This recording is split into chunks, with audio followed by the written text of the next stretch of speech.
We are back. Right, we are going to go straight into some hot topics. Look, we're only two people today, so I'm going to ask you both for, let's just say, a quick 2-minute. Start off, say gentlemen first this time. Andrew, over to you. 2 minutes, your hot topic. Well, I mean, there were quite a few little possibilities this week, but I think one is actually one of the longest running anyway. Sepp Blatter and Michel Platini's fraud trial beginning. It feels terribly dragged out. That's the first thing I'd say. This is relating to an alleged offence in 2011, I think it was, of the payment made between the two. Now, Sepp Blatter, we know his history, we know how he came to power. And that is exactly the right phrase to use, coming to power. It's a lobbying game, it's a politician's game. He latched himself onto Yao Havelang in the 1970s, I think it was early as that. He realised the way to get ahead was he had to ensure loyalty.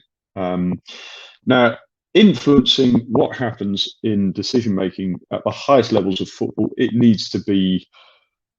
It's a pointless thing saying that. It's never going to be, but it needs to be controlled. It needs to be regulated, and it needs to be punished if wrongdoing has happened. Now, 11 years since this happened, this payment from Blatter to Platini, they have both faced different charges. They were indicted in November last year, I believe it was. What is going to happen now?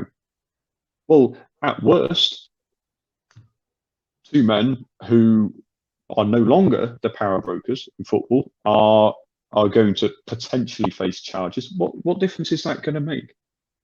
They've set up deals. They've had their career. They've had their power. They've enjoyed it. There is no punishment that really is going to fit the long list of alleged misdemeanors that they've committed. Now, how can sport be regulated in this way? It's never going to be.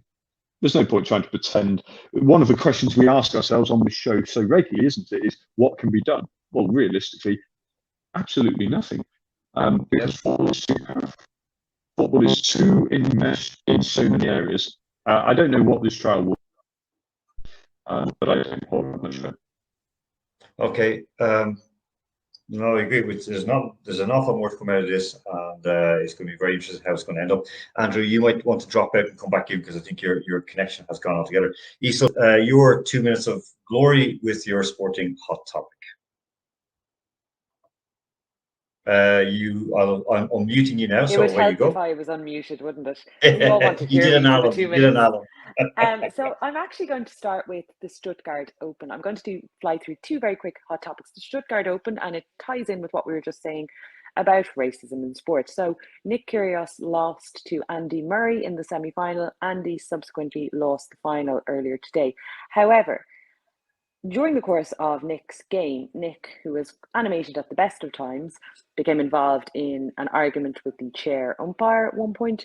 He had a penalty points deduction as a result of his argument and behaviour at one point. And then, following on from the game, he basically revealed on Instagram afterwards that he had been subject to a racial slur from the crowd. At one point, it did seem that he was getting very irate back to the crowd, and clearly something had been said. But from a tennis point of view, there obviously the organisers are saying they're looking into it, etc. But it's in all sports, and I think that's the thing we need to remember. There is no sport where racism isn't a factor, and where there doesn't seem to be that element of people in crowds who feel they can make those sort of comments. And it's very disappointing because Nick is a love him or hate him character. He's Marmite to a lot of people. But seeing things like this happen at a tournament, which obviously Stuttgart, Austria, so it possibly ties in with what we were saying earlier, is just very disappointing. And I suppose the perception of tennis fans is slightly different. The last thing I'm going to mention very quickly is a follow-on from earlier when we were talking about Deshaun Watson. So in the next few weeks, I think what we're probably going to see is the potential for Deshaun Watson to have a long period out of the game forced upon him. And at that point, it's going to become very interesting to see what the Browns have actually contractually obliged to do with him. Because from a legal perspective, there was a lot of discussion when he moved and when the rumours were obviously already out there and the accusations, that while his sign-on fee is guaranteed, there is a possibility that words like masseur and unauthorized massages might appear somewhere in his contract, that if per se further allegations are to come after his signing on, that may have knock-on consequences, whether it be termination or otherwise.